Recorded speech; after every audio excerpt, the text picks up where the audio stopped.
이삭은 창세기에 나오는 미디안 족장 4명 중에서도 가장 오래 살았습니다. 180년을 살았으니까요. 그런데 그 오래 산 사람에 대한 기록이 사실 나머지 다른 3명, 아브라함, 야곱, 요셉의 기록이 적어도 창세기 12장 이상이 되는 데 비해서 이 이삭에 대한 기록은 26장과 27장 달랑 2장밖에 안 나옵니다. 다시 말해서 아브라함의 위대한 믿음, 야곱의 그 많은 시련과 역경 속에서도 성숙해가는 야곱의 믿음, 또 위대한 꿈, 비전의 사람 요셉의 이야기보다는 이삭의 생애기는 다른 사람들보다는 훨씬 더 많이 살았음에도 불구하고 할 얘기가 별로 없다는 느낌이 드는 그런 생애, 밋밋한 삶을 살았다는 것이죠. 어떤 분들이 참 재미있는 얘기를 해요. 짧고 굵게 살 것인가, 가늘고 길게 살 것인가. 여러분들의 선택도 아니고 이건 하나님이 하실 일이지만 참 밋밋하게 산 이삭의 삶이 그렇게 꼭 복되다 그런 건 아닌 것 같습니다. 이런 점에서 우리는 장수가 꼭 복은 아니다 하는 생각을 해봅니다.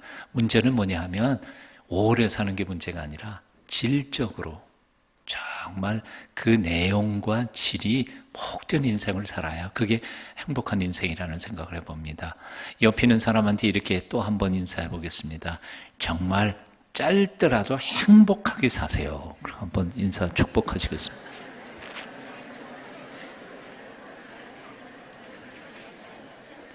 네. 그래도 마음속에 어떤 욕심꾸러기 이런 생각할 거예요. 나는 길게 행복하게 살 거야. 마음대로 하세요. 그건 내 마음대로 되는 건 아니니까. 아도 핑크라고 하는 사람은 이 이삭의 생애를 다음과 같이 한 문장으로 요약했습니다. 이삭은 밝게 시작하였으면서도 어두움 가운데 끝을 낸 생애였다. 참 어두운 삶이었어요. 사실 믿음의 조상 아브라함이 100살의 기적처럼 낳은 하나밖에 없는 외아들 이삭은 정말 태양처럼 이 세상에 내려왔습니다. 밝은 존재로 엄청나게 복받은 모습으로 이 세상에 온 것 사실입니다. 그리고 20대 청년 시절에 아버지 아브라함이 모리아 산으로 끌고 올라가 가지고 하나님의 이해할 수 없는 명령, 그를 번제로 잡기 위해서 칼날을 들이댈 때 이 이삭이라고 하는 청년은 도망가지도 않고 그 칼날을 믿음으로 그냥 수곡수곡 죽음 앞에서 순종하는 정말 빛나는 청년으로 20대를 보냈습니다. 하지만 창세기 27장이 나오는 이 이삭의 말년은 그렇게 바람직하진 못했던 것 같습니다. 27장 1절은 이렇게 시작합니다. 눈이 어두워 잘 보지 못하더니. 한번 따라해 보실래요? 눈이 어두워 잘 보지 못하더니. 예. 눈이 어두워져서 큰아들도 작은아들도 누가 누군지를 분간할 수 없을 만큼 눈이 흐려졌다는 것입니다. 그런데 이 말은 단순히 육신적인 눈만이 흐려졌다는 말이 아니라 사실은 영적 분별력, 사리 분별을 잘 하지 못하게 되었다는 뜻입니다. 마치 엘리 제사장이 만년의 모습, 귀도 잘 안 들리고 눈도 보이지 않아서 제사장의 생명이 뭡니까? 하나님의 음성을 듣고 분별해야 되는데 어린아이의 사무엘은 하나님의 음성을 듣는 판인데 한평생 제사장으로 살았던 사람이 하나님의 음성을 듣지 못했다. 그래서 그 가문이 몰락하고 나라가 완전히 망해버리는 엘리 제사장의 모습과 이삭의 모습이 비슷해진 겁니다. 자, 그런데 이삭과 이 엘리 제사장과는 달리 모세에 대하여는 신명기 34장 7절에 다음과 같이 적어놓고 있음을 봅니다. 모세가 죽을 때 나이 120세나 그 눈이 흐려지지 아니하였고. 뭐라고요? 모세는 죽을 때 120살에 죽었는데 죽는 마지막 날까지 눈이 하나도 흐려지지 않았다. 아까도 말씀드렸지만 이것은 단순한 육적인 눈, 육안을 의미하는 것이 아니라 영적 분별력과 사리 판단력까지 다 포함하는 얘기입니다. 자, 왜 이런 차이가 생겼을까요? 어떤 사람은 눈이 흐려가는데 나이가 들수록 어떤 사람은 죽는 마지막 순간까지 흐려지지 않았을까요? 어디에 차이가 있는 것일까요? 사실 이삭이요, 창세기 27장을 읽어보면 이삭이 자기가 죽을 날이 가까웠다고 생각하고 두 아들을 축복하고 기도하지만 사실 그 이후에 쭉 읽어보다가 보면 이삭은 그때 안 죽습니다. 몇 년이나 더 사는지 아세요? 40년을 더 삽니다. 죽을 줄 알았지만 40년 더 살아요. 그러니까 자기 삶에 대한 분별력도 미래에 대한 생각도 꿈도 다 상실해버리면 참 어두운 말년을 살아가는 겁니다. 요즘 노인들은 그렇잖아요. 금방 나 죽네 그러면서 30년 사시잖아요. 이삭이 그랬던 것 같아요. 여하튼 이 이삭은 40년 동안도 눈이 어두워서 그렇게 사는 데 비해서 모세는 마지막 죽는 순간까지도 눈이 흐리지 않았던 이유가 무엇일까? 또 아더 핑크라고 하는 사람의 글을 소개를 드리면 그 사람이 그 비결을 이렇게 얘기합니다. 자기 부정과 하나님의 뜻을 따름, 이것이 육신의 눈뿐만 아니라 영적인 눈을 흐리게 하지 않는 비결이다. 그렇게 소개했습니다. 이거 굉장히 어렵게 표현하는 것 같지만 사실 쉽게 얘기할 수 있습니다. 그게 뭔고 하니 자기 부정이라는 말은 자기 절제라는 말입니다. 육체의 본능에 대하여 본능이 시키는 대로 매이고 그냥 마구 몸을 굴리는 게 아니고 적당히 즐길 만큼 즐기면서 절제할 줄 아는 사람이 자기 몸 관리도 잘하고, 그리고 그런 사람이 영적 분별력 가질 수 있다는 것이죠. 예를 한번 들어보십시다. 중독 걸린 사람이 알코올 중독이 됐든 성 중독이 됐든 혹은 약물 중독이 됐든 간에 중독에 걸린 사람들 눈을 보신 적 있으세요? 예, 못 보신 분은 행복이에요. 그 중독에 걸린 사람들 눈을 보면 초점이 흐려져 있잖아요. 예. 그런 사람들은 사리 분별력도 떨어집니다. 당연한 거죠. 젊었을 때 몸을 마구 굴린 사람들은 아무래도 몸이 약해질 수밖에 없는 거죠. 흐려질 수밖에 없는 겁니다. 모세라고 하는 사람은 사실은 한창 시절에 애굽의 영광을 버리고 바로의 공주의 아들이라고 하는 엄청난 직위, 그 쾌락, 그 엄청난 재물, 미래, 보장된 미래를 다 버리고 당신의 자신의 동족과 고통받는 것을, 고난받는 것을 기쁨으로 여겼다. 고난받는 길을 선택한 겁니다. 즉 다시 말하면 모세는 자기 부정과 자기 절제와 자기 본능이 원하는 것을 끊어버리고 하나님의 뜻에 자신의 몸을 맡겼기 때문에 사실은 몸 관리도 그렇고 영적인 관리도 그래서 마지막 죽는 순간까지 눈이 흐리지 않았다는 것이죠. 자, 그런데 이삭은 정반대입니다. 이삭은 육신의 즐거움에 빠져 있었습니다. 육신의 즐거움이 참 많지만 이삭이 빠졌던 즐거움은 그 중에도 아마 미각의 즐거움이었던 것 같아요. 예. 미식가들은 조심하세요. 사실은 중세 때 그래서 탐식은 죄라 그렇게 말했습니다. 그래도 맛있는 건 맛있게 잘 잡수세요. 근데 이 이삭은 특별히 미식 중에서도 고기 맛에 취해버렸습니다. 창세기 25장 28절에 보면 이런 말씀이 나옵니다. 이삭은 에서의 사냥한 고기를 좋아함으로 그를 사랑하고, 잘 들으셨죠? 이삭이 에서를 사랑하는 이유가 뭐예요? 예, 이 에서가 잡아온 고기 요리해서 주는 거 그걸 맛있었거든요.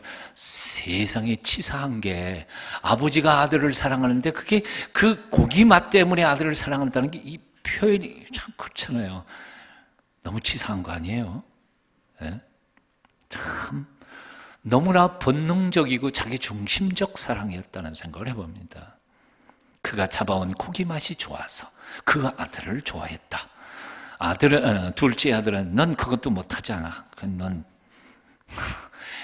창세기 27장을 보면 믿음의 대를 이어갈 지도자를 세우실 때 누구를 세울지에 대하여 기준을 세우면서 자기 식성에 맞는 음식물을 가져오는 에서를 대를 이윽기로 그는 결단한 겁니다. 그 중대한 사명 앞에, 가문의 미래가 걸린 것인데 그 중대한 사명 앞에서 거룩하게 축복을 해야 할 믿음의 족장이라는 사람이 너무나 속된 기준을 가지고 믿음의 대를 이어가려고 했었다는 사실입니다. 창세기 27장 3절 4절 말씀 보면 이런 말이 나옵니다. 그런즉 내 기구 곧 전통과 활을 가지고 들에 가서 나를 위하여 사냥하여 나의 즐기는 별미를 만들어. 즐기는 별미가 또 있었던가 봐요. 예? 고기를 어떻게 하는 건지 하여튼 별미를 만들어 내게 가져다가 먹게 하여 나로 죽기 전에 내 마음껏 내게 축복하게 하라. 어쩌면 자기 생애의 마지막 기도일지도 모르는 기도를 하는 아버지로서는 너무도 이기적이고 추한 참 치사한 모습이 아니었던가 하는 생각이 듭니다. 그런데도요, 오늘 아까 우리 목사님이 읽어주신 히브리서 11장 20절 오늘 본문 말씀은 참 이상하게 적어갑니다. 믿음으로 이삭은 장차 있을 일에 대하여 야곱과 에서에게 축복하였으며 믿음으로 이삭은 축복했다는 말이에요. 아무리 창세기를 읽어봐도 이삭은 믿음 있어 보이지 않아요. 그리고 축복할 때 믿음으로 축복한 것 같지 않아요. 사실은 쏘가서 축복했잖아요. 예? 자기 아내와 막내 아들 야곱에게 쏘가서 엉뚱한 애한테 축복했지 자기가 믿음으로 축복한 것 같지가 않아요. 그런데도 히브리서 기자는 뭐라 그랬냐면 믿음으로 이삭은 하고 표현하고 있다는 말입니다. 도대체 이 말이 무슨 뜻인가? 사실 히브리서 11장 20절 이 본문 말씀은 해석이 참 어려운 본문 중에 하나입니다. 까다로운 본문이에요. 자, 여기서 히브리서 기자가 말하고 있는 이삭의 믿음이란 도대체 어떤 믿음을 가리키는 것일까? 복잡한 얘기니까 결론부터 얘기해놔야 여러분들이 헷갈리지 않을 것 같아요.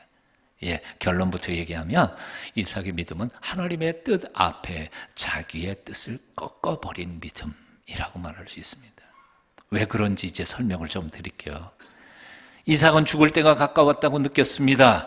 그러자 아버지로부터 물려받은 믿음의 대를 이어갈 가문의 지도자를 세우는 데 있어서 틀림없이 그거는 장남이 에서여야만 한다고 생각했습니다. 그래서 그에게 시킨 그래서 그가 가져온 고깃국을 만나게 먹고는 마음껏 그를 축복합니다. 창세기 27장에 보면 그의 축복 기도문이 나옵니다. 하나님은 하늘의 이슬과 땅의 기름짐이며 풍성한 곡식과 포도주를 내게 주시기를 원하노라. 만인이 너를 섬기고 열국이 내게 굴복하리니 내가 형제들의 주가 되고 내 어머니 아들들이 내게 굴복하며 너를 저주하는 자는 저주를 받고 너를 축복하는 자는 복을 받기를 원하노라. 사실 이 마지막 문장을 주의 깊게 읽어보면 이게 어디서 봤던 것 같은 느낌이 드실 거예요. 그게 어디서 봤습니까? 바로 창세기 12장 초반부에 하나님이 아브라함에게 주시는 축복문이에요. 다시 말하면 하나님이 아브라함에게 축복을 선언하니까 그 축복을 이삭인 아들에게 물려주었고 이삭은 또 자기 아들들에게 이 축복문을 물려주고 있는 것이에요. 대를 이어가는 하나님의 축복에 대한 대를 잇는 거죠. 자, 이렇게 기도해놓고는 이삭은 이제는 편안히 눈 감아도 좋겠다 생각하고 안심하고 쉬려고 하는 순간에 웬걸 조금 전에 자기 축복을 받고 나갔을 것이라고 생각했던 에서라고 하는 놈이 다시 들어와가지고 내게 기도해 주십시오, 축복 기도해 주십시오 하고 묻는 겁니다. 놀라서 묻죠. 창세기 27장 32절에 보니까 넌 누구냐? 내가 아까 에서에게 기도한 거 아니었던가? 넌 누구냐? 그러니까 에서가 대답합니다. 나는 아버지의 아들 곧 아버지의 맏아들 에서입니다. 그때 이삭은 기겁을 하고 놀랍니다. 그 모습이 창세기 27장 33절에 이렇게 기록됩니다. 한번 따라해 보실래요? 이삭이 심히 크게 떨며 이르되. 이삭이 심히 놀랐어요. 보통 그냥 깜짝 놀란 게 아니야. 엄청 놀랐어요. 그리고 떠오는데 어떻게 떨어요? 크게 떨어요. 이렇게 살살 떠는 게 아니라 크게 떨어요. 학질 걸린 사람처럼 옆에 있는 사람이 다 볼 만큼 와들와들 떠는 거예요. 왜 그랬을까? 그 이유에 대한 가장 일반적인 해석은 아마도 자기 믿었던 아내와 막내에게 속았다는, 사기당했다는 배신감 때문일 것이다. 이게 첫 번째 해석이에요. 그런데 이런 가장 일반적이고 흔한 해석, 이 해석을 보통의 거의 대부분의 성서신학자들은 거부를 합니다. 아니다. 그렇게 간단한 게 아니다. 그럼 뭐라는 걸까? 왜 그게 그렇지 않다는 것을 얘기하느냐 하면 그 근거는 요 떨며 하는 이 떨었다는 말 이후에 어느 구절에도 이삭은 자기를 배신한 아내에게 대하여 혹은 야곱에 대하여 막내 아들에게 대하여 징계를 했거나 섭섭하다고 말했거나 하는 구절이 한 문장도 안 나와요. 배신감에 대한, 배신감이 굉장히 대단했을 텐데도 그것에 대한 언급이 한마디도 안 나와요. 오히려 야곱은 그 이후의 행동이 확 달라져 있음을 발견하게 됩니다. 확 달라져요. 생각을 확 바꾼 거예요. 왜 이렇게 되었을까 하는 거예요.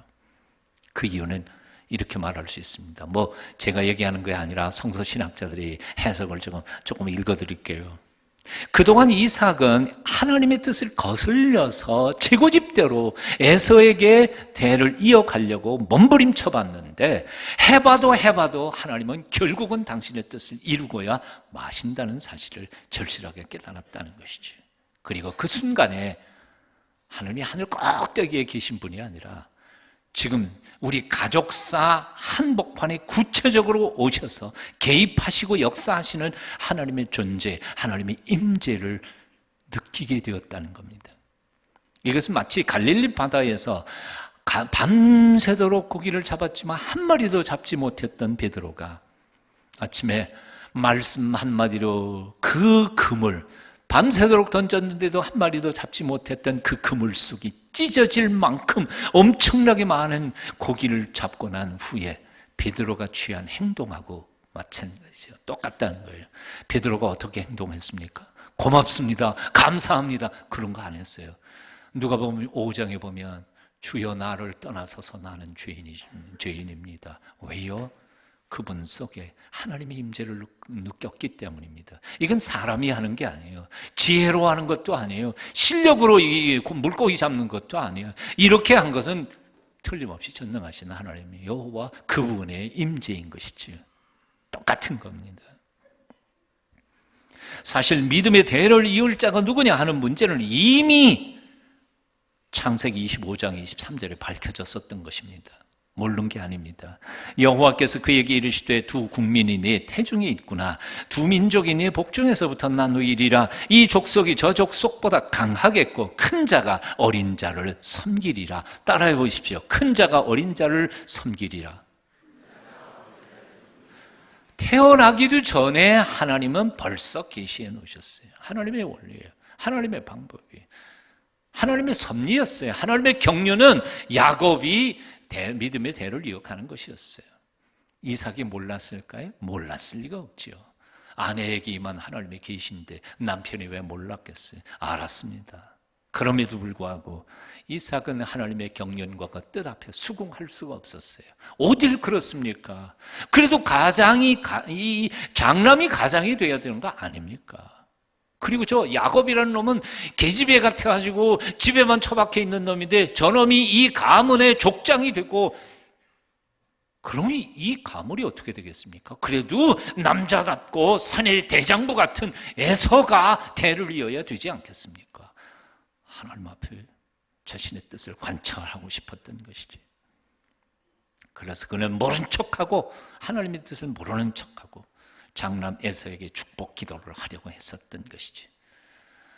어쩌면 그의 마음속에는 이런 생각이 있었을 것입니다. 하나님은 긍휼이 풍성하신 하나님이니까, 하나님은 사랑의 하나님이시니까 내가 웃기고 기도하면 취소는 안 하실지도 모른다. 안 그래요? 아닌 것처럼 이런 폼 잡고 있는데 사실은 이 억지같이 들리지만 사실은 우리는 항상 그렇게 억지로 살지 않아요. 하나님의 뜻을 몰라서 하나님의 뜻을 어기십니까? 잘 알면서도 우리는 하나님 앞에 개길 때가 너무 많아. 하나님 잘 알겠지만요, 세상은 그런 거 아니거든요. 하나님을 훈계하고 난 이렇게 되기를 원합니다. 안 될까요? 제발. 우리는 하나님의 뜻, 성령님의 감동을 통해서 하나님의 마음을 느끼면서도 우리는 제고집대로 밀어붙일 때가 한두 번이 아닙니다. 술 취하지 말라, 이는 방탕한 것이니 오직 성령이 충만함을 받으라. 성경은 분명하게 우리에게 이렇게 말씀하고 있지만 우리는 모른 척, 미친 척 여전히 술의 노예가 되어 살아가고 있습니다. 그러면서도 변명합니다. 술 몇 잔 마신다고 사랑의 하나님이 나를 설마 지옥에 보내시겠냐? 그 말은 옳은 말이에요. 저도 동의해요. 술 몇 잔 마신다고 하나님이 우리를 지옥으로 보내시겠습니까? 그를 꾀죄죄한 하나님은 절대로 아니라고 저도 믿어요. 그런데 어떤 분이 이렇게 말하더라고요. 술 마신다고 하나님이 우리를 지옥에 보내지는 않지만 분명한 사실은 술 너무 많이 마시면 제명에 못 살고 죽는다. 말도 맞잖아요. 몸조심하라는 거예요. 몸조심. 하나님이 주신 이 몸을 그렇게 함부로 굴리고 자기 욕망대로 살다가는 눈도 흐려지고 일찍 간다는 말이에요. 하나님이 주신 것에 대해서 잘 관리할 책임은 내게 있다는 거예요. 성경은 분명히 기도하라고 말씀하시는데에도 불구하고 우리는 적당히 핑계대면서 기도하지 않습니다. 성경은 사랑하라 하지만 우리는 옆에 있는 형제와 자매들을 사랑하기는커녕 미워하면서 왕따시키고 이간질시키고 싸울 때가 얼마나 많습니까? 이게 교회 안에도 그런 일들이 얼마나 많아요. 우리는 정말 하나님을 믿는 것일까? 우리는 하나님의 명령을 따라 살려고 순종하려고 애쓰고 있는 것일까? 우리는 의심될 때가 참 많아요. 정직하게 하나님 앞에, 말씀 앞에 돌아봐야 돼요. 성경은 과부와 고아를 불쌍히 여기고 가난한 자를 도와주라고 명령하시지만 우리는 나 먹기도 바쁜 세상인데 언제 무슨 힘이 있어서 그들을 돕느냐고 핑계댑니다. 그러면서 하나님은 사랑이시니 하나님은 은혜이시니 이런 것쯤은 봐주실 것이 아닐까, 그리고 개긴다고 말이에요. 이삭의 모습이 아니에요. 성경을 깊이 묵상하다가 보면 이삭의 이 버티기 작전은 하나님께는 통하지 않았어요. 자기가 좋아하는 장남 에서라고 생각하고 마음껏 축복했던 그 아들이 실상은 자기가 원하지 않았던 막내인 야곱인 것을 발견하고 난 후에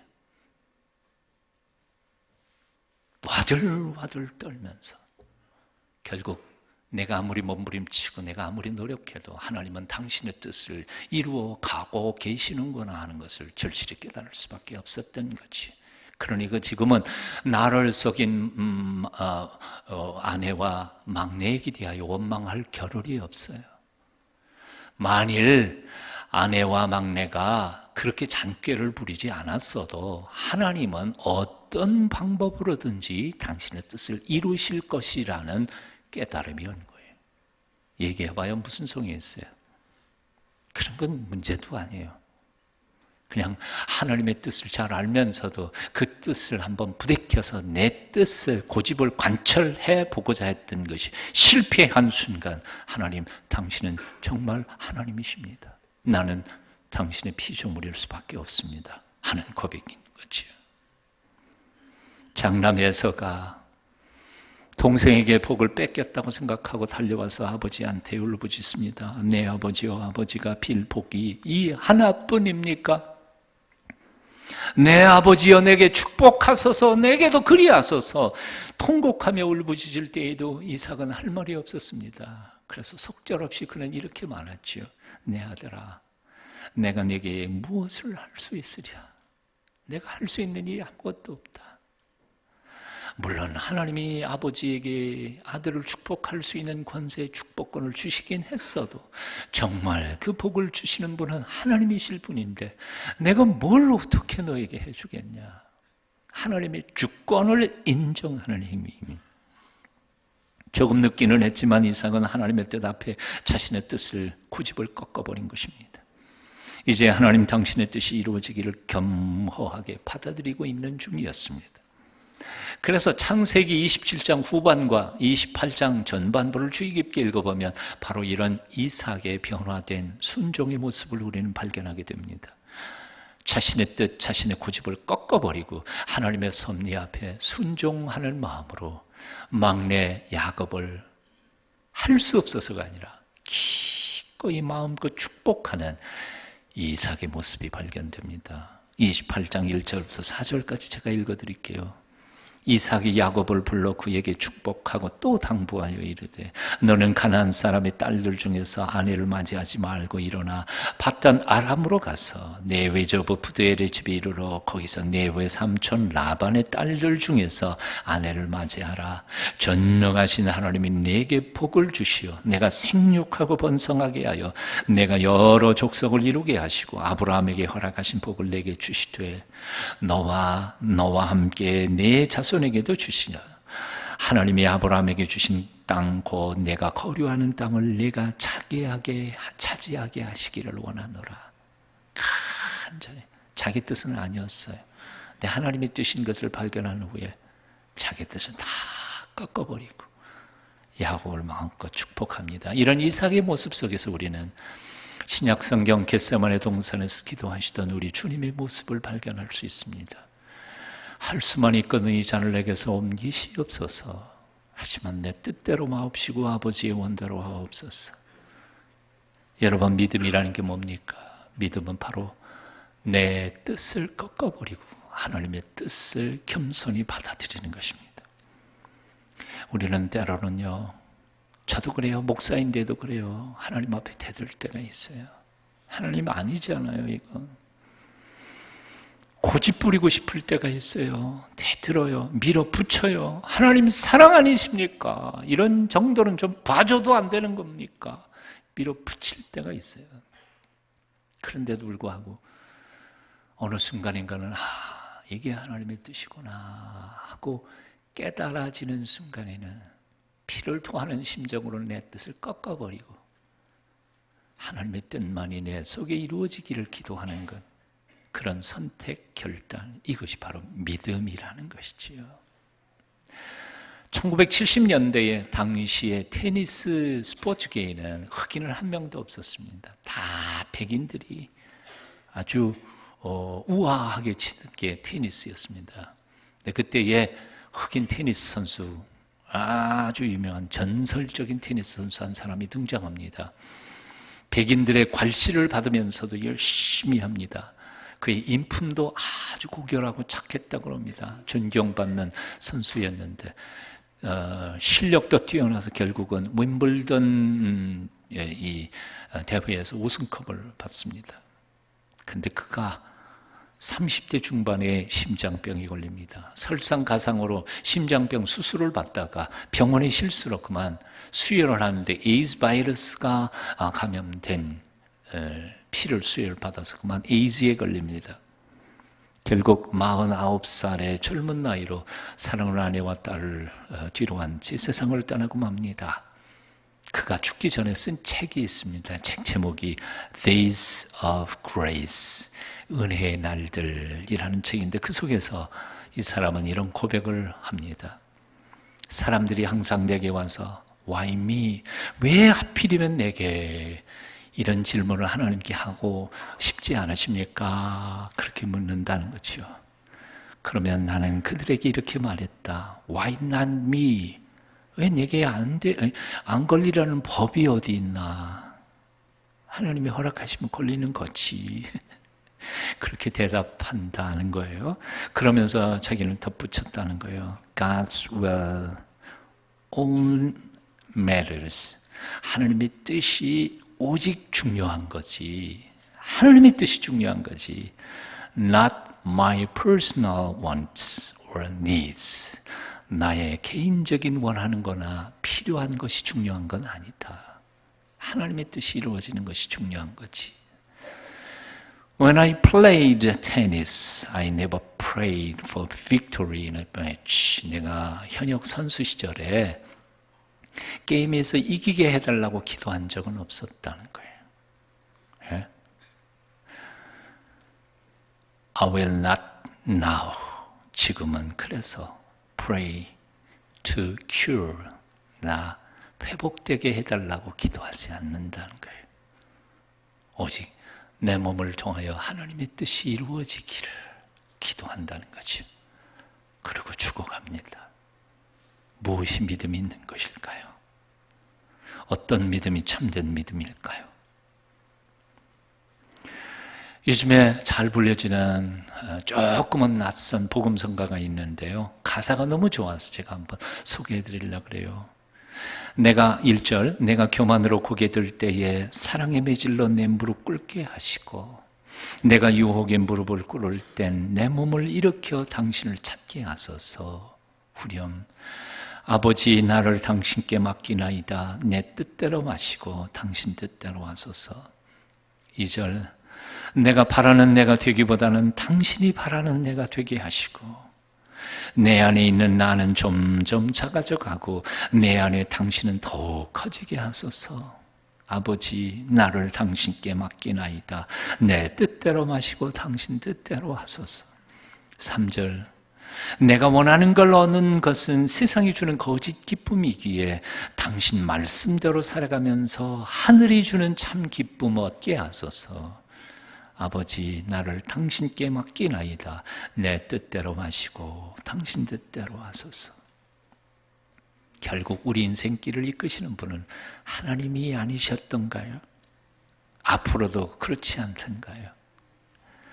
결국 내가 아무리 버티고 고집을 하고 미친 척하고 밀어붙여도 결국은 하나님의 뜻이 내 인생 속에 나타날 것이 아니던가요?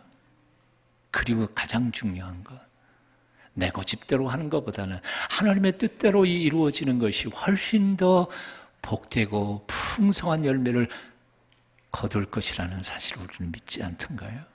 믿으시지요? 그렇다면 너무 고집 쓰지 마십시오. 저도 많이 하나님하고 대들고 밀어붙이고 이삭처럼 해본 적 있지만 기다리십시다. 하나님의 뜻이 내 속에 온전히 이루어지기를 기다리며 차마 기도할 때 하나님이 영광 받으시는 일 이루어지실 줄로 믿습니다. 하나님은 실력 있는 토기장이시고 우리는 그 손에 맡겨진 작은 진흙덩어리일 뿐입니다. 그분의 손에 우리 몸을 맡겨드리고 쉬십시오. 너무 들리지 마십시오. 결국은 가장 아름다운 그릇으로 하나님은 만들어내시고 그 아름다운 그릇된 기쁨을 우리로 하여금 맛보게 해 주실 줄로 믿습니다. 이사야 선지자는 이렇게 말합니다. 너는 두려워하지 말라. 내가 너를 구속하였고 내가 너를 지명하여 불렀나니 너는 내 것이라. 내가 물 가운데로 지날 때에 내가 너와 함께할 것이라. 강을 건널 때에 물이 너를 침몰치 못할 것이며 내가 불 가운데로 지날 때에도 타지도 아니할 것이요 불꽃이 너를 사르지도 못하리라. 이어분 고백합니다. 내가 가는 길을 오직 그가 아시나니 그가 나를 단련하신 후에는 내가 정금같이 나오리라. 어떤 분이 썼는지 작자는 미상인데 이런 시가 있습니다. 잠잠히 누워 계십시오. 그분께 그대를 빚으시도록. 오 주님, 내가 자복하오니 능숙한 토기장이가 되어주시고 나를 잠잠한 진흙덩어리 되게 하소서. 나를 빚으소서. 오 당신의 뜻대로 나를 빚으소서. 나는 묵묵히 엎드리며 기다리나이다. 아멘. 기도하겠습니다. 실력 있는 토기장이신 하나님, 우리의 삶이 당신 손 안에 있습니다. 뜻대로 빚어서 영광 홀로 받으시옵소서. 불가마 속에서도 차디찬 시련의 폭풍 속에서도 잠잠히 주님의 뜻만을 바라보며 기다릴 줄 아는 저희가 되도록 우리를 붙잡아 주시옵소서. 예수님 이름으로 기도합니다.